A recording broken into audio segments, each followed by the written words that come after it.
Bonjour. Voilà, je suis un journaliste heureux et en colère. Alors, je suis un journaliste heureux, merci Violaine, merci le Sénat, parce que l'évolution depuis 20 ans sur ces questions-là, elle est, je trouve, extraordinaire. Et je suis en colère parce que je mesure tout ce qui reste à parcourir et on est encore loin du compte. Donc pour développer ma pensée, bon, je suis journaliste, hein, je ne suis pas un universitaire, je parle à partir de mon expérience. Ce que j'ai appris, c'est que on ne réprime que ce qui trouble l'ordre social ou l'ordre public. C'est-à-dire que la probabilité qu'un crime soit réprimé dépend de sa visibilité. Or, vous le savez très bien, la plupart des viols d'enfants, c'est un crime invisible. Et donc, l'une des questions qui a traversé tout le mouvement associatif depuis plusieurs dizaines d'années, c'est comment rendre visible ce qui n'est pas visible.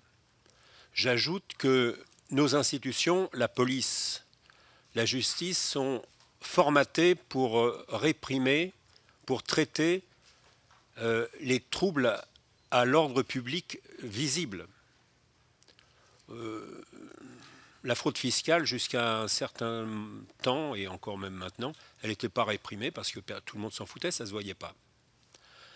Donc, quand on se pose la question comment rendre visible un crime qui est invisible, le viol d'un enfant par exemple, il y a une question qui paraît, il y a une réponse qui paraît logique. On médiatise, et c'est là où j'interviens et les médias interviennent. Oui. Alors c'est vrai qu'on prête à la presse, dans nos démocraties, on lui prête un rôle de quatrième pouvoir. D'accord ? La preuve par les États-Unis. En 2002, c'est un journal, le Boston Globe, qui révèle les viols de prêtres sur des enfants, viols qui ont été protégés par la hiérarchie catholique. Et ça va aboutir assez rapidement en 2002 à la démission de au-dessus de l'archevêque. Enfin bref. Bernard Law. Voilà. Il vient de mourir. Bah oui, bon. Et Law, oui, oui. Mais en même temps, il suffit de regarder le film Spotlight qui est sorti en 2015 pour voir combien le travail des journalistes a été entravé et difficile. Et puis en 2002, au moment où le Boston Globe sort ses révélations, à Hollywood, tout le monde sait ce qui se passe. Et il n'y a aucun journal qui dénonce. Donc, quatrième pouvoir, oui, je veux bien, mais voilà, ça mérite d'être nuancé. J'en viendrai à mon expérience personnelle. Moi, je ne suis pas spécialiste des questions de pédocriminalité. J'ai rencontré ça parmi d'autres. Je suis plutôt spécialiste des délinquances, des criminalités économiques ou des systèmes mafieux. Mais dans les années 84-85, je publie à quelques mois d'intervalle 2 enquêtes. La première, c'est Balai bleu sur Minitel, c'était l'époque du Minitel. Et bon, j'étais candide, naïf. Hein, c'est une enquête, j'avais infiltré un réseau qui aboutissait à la mairie d'une grande ville française. Donc je m'attendais à ce qu'il y ait des réactions à la publication, que mes chers confrères allaient reprendre et qu'on allait faire cesser ce qui m'apparaissait comme quelque chose d'abominable, à savoir des viols d'enfants. Et puis c'est publié, et puis rien. Rien. Quelque temps après, je publie une autre enquête sur un réseau. C'était d'ailleurs pas très très loin du Sénat, c'était en face le jardin du Luxembourg, je crois que c'est rue Médicis. une galerie photo très particulière. Je creuse et je tombe sur l'organisation d'un groupe. Alors je précise que ce groupe va tomber 10 ans après. C'est le fameux réseau Toro Bravo franco-colombien qui va tomber donc en 95-96. À l'époque, quand je publie, donc 85-86, rien. Bon, moi je passe à autre chose. Et il se trouve qu'en février 2000, je révèle pour la France cette fameuse affaire qu'on a appelée l'affaire du CD-ROM de Zandvoort. Je précise pour ceux qui ne connaîtraient pas cette affaire quand même tout à fait édifiante. Il s'agissait d'un CD-ROM qui était donc trouvé en Hollande à Zandvoort, sur lequel il y avait 8500 photos et documents de viol d'enfants, y compris des nouveau-nés, avant, pendant et après le viol. Et il y avait 472 visages d'enfants violés identifiables. Le document sur lequel je me basais, c'était un document Interpol, puisque la police hollandaise avait transmis le CD-ROM à Interpol. Et moi, je pose la question, qui sont ces enfants? Qu'est-ce qu'on fait pour les retrouver? Ils sont en danger puisqu'ils sont sur ce CD-ROM. Et là, tsunami médiatique. Tous mes confrères, radio, télévision, tout le monde en parle, à la française, hein, vous savez, le soufflet. Mais je me suis interrogé, je me suis dit pourquoi ce qui provoque une telle réaction médiatique en 2000, 14 ans avant, il n'y avait rien. Et je n'ai trouvé qu'une seule réponse, mais intéressante, je crois, c'est qu'entre 85 et puis 2000, il y avait eu l'affaire Dutroux. Et l'affaire Dutroux, ça a été un traumatisme européen, ça a été un traumatisme en France. Et plusieurs enquêtes d'opinion ont montré que les parents sont des électeurs, hein, que les parents avaient terriblement peur que leur enfant soit victime de violences sexuelles. Alors, ça veut dire quoi? Ça veut dire que, plus que la presse, c'est l'opinion publique qui est déterminante. C'est l'intervention des citoyens. Et ça, c'est extrêmement porteur pour l'avenir. C'est-à-dire que, certes, il faut de la répression, certes, il faut, etc., etc., mais ce qu'il faut, c'est gagner une bataille culturelle pour faire en sorte que ces crimes soient reconnus par la société comme des crimes qui méritent d'être réprimés. Donc c'est une bataille culturelle. Je précise que Le Figaro et Canal+ ont repris l'enquête que j'avais publiée dans l'Humanité. Ils ont prolongé le travail. On travaillait en équipe, mais c'était super. Et ça aboutit quand même à ce que 81 enfants français soient identifiés sur le CD-ROM. Eh bien, que croyez-vous qu'il arriva? Tous les dossiers ont été transmis, regroupés dans le cabinet d'une juge d'instruction qui était connue pour ne pas croire à ces histoires. Et donc, on s'acheminait vers un non-lieu, ce qui a expliqué pourquoi, avec ma consoeur du Figaro, nous avons écrit le livre de la honte pour dire « Vous allez enterrer l'affaire, eh bien nous ne sommes pas dupes et nous nous indignons de ça ». Je signale également, parce que c'est passé complètement inaperçu, que parmi les personnes identifiées sur le CD-ROM de Zandvoort, il y avait plusieurs des disparus de Lyon. Et ça pose un problème, parce qu'Émile Louis, il était conducteur de car, mais il n'avait pas d'activité informatique ou sur Internet. Donc ça reste une question. Voilà. Et le non-lieu était justifié parce qu'à chaque fois qu'un enfant était identifié, il s'agissait d'une erreur ou d'un sosie selon l'institution judiciaire. Ce CD-ROM, c'était un condensé, c'était une concentration de sosie incroyable. Alors, comment expliquer la situation française qui est quand même extrêmement ambiguë? La France est un pays ambigu, c'est un pays qui célèbre Polanski, c'est un pays dans lequel des ministres en exercice disent que finalement c'est une histoire très ancienne qui n'a pas beaucoup de sens.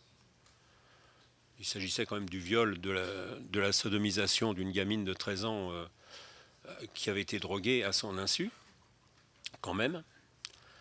Donc, et puis en même temps, c'est un pays où, enfin excusez-moi, mais nous sommes le pays des droits de l'homme et nous nous permettons de donner des leçons de droits de l'homme partout.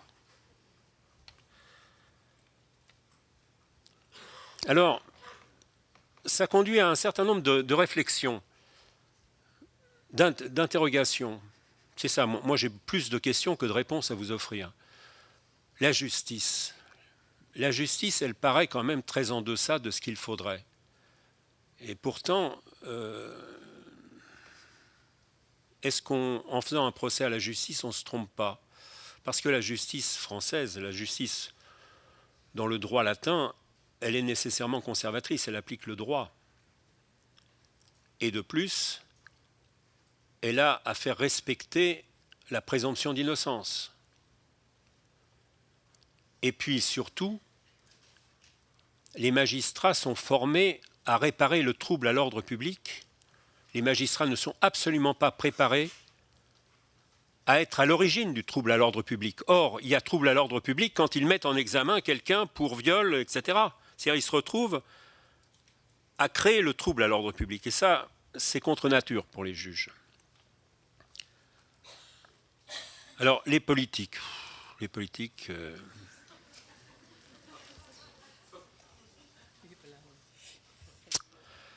Ouais, bon, mais je suis très content d'être ici. Hein.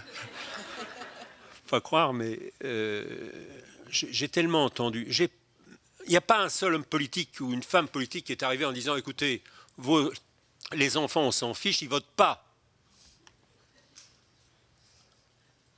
C'est comme un concours de belles phrases, sauf que derrière, ça ne suit pas. Et d'ailleurs, ce qui apparaît des travaux de ces assises démontre ça.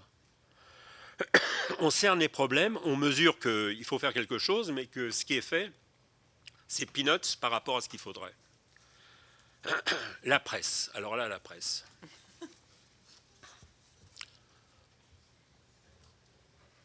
On peut parler de la responsabilité des journalistes, mais les journalistes, ils travaillent dans des rédactions et ils sont soumis à des politiques rédactionnelles.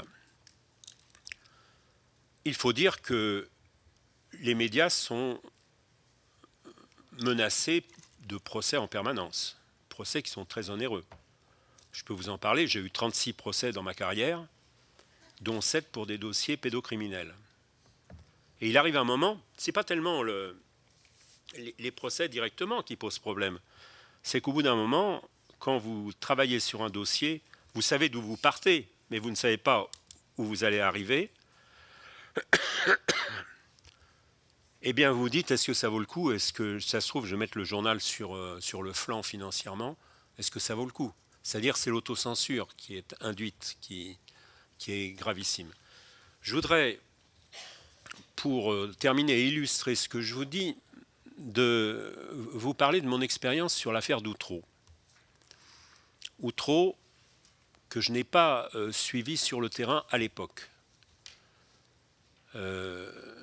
Moi, c'est Carl Zéro qui me demande de travailler dessus. J'étais réticent, bref. J'ai fini par accepter. Mais dans l'affaire d'Outreau, vous voyez quoi? Oui, il y a une doxa. Outreau, c'est l'affaire. C'est une erreur judiciaire. Les victimes, ce sont les adultes qui ont fait de la prison alors qu'ils ont été acquittés. Et puis du coup, les 12 enfants qui ont été reconnus victimes de viol par la justice sont passés sous silence. Il y a une doxa.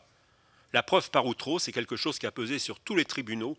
La preuve que les enfants mentent, regardez Outreau. Vous voulez recommencer un Outreau, eh bien, voilà, condamnez mon client. C'est très intéressant pour voir les stratégies des avocats.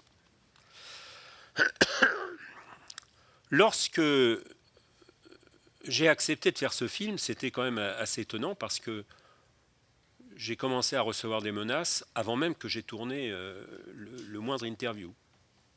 Je m'attendais quand même, là j'étais plus naïf, hein, je m'attendais quand même à des pressions, mais voilà.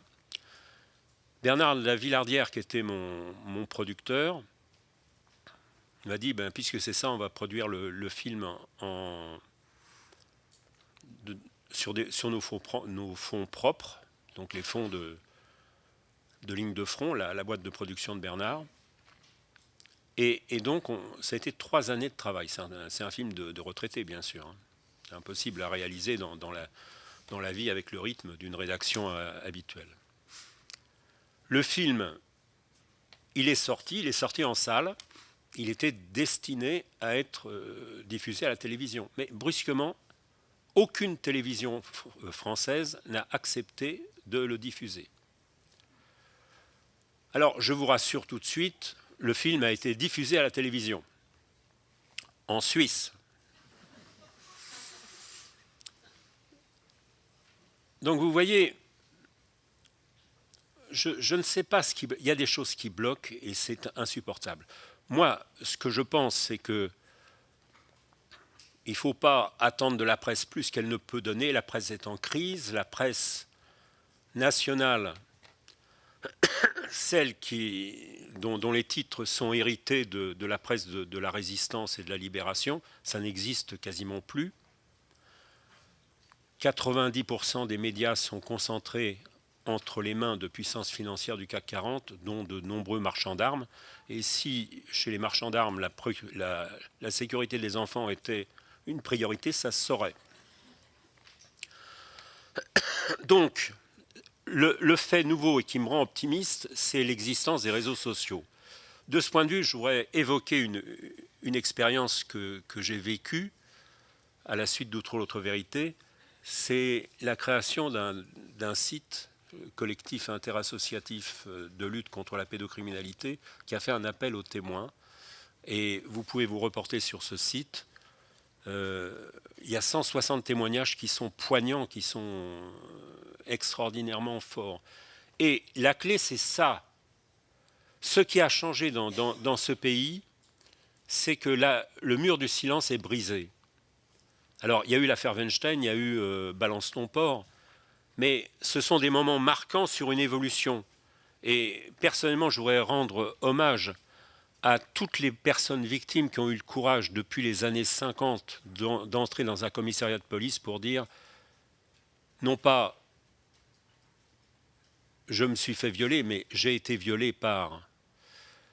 Et c'est toute cette chaîne invisible de solidarité entre les victimes qui ne se connaissaient pas, mais ça crée une accumulation quantitative qui fait qu'aujourd'hui, je pense que nous sommes en train de vivre une période de basculement irréversible.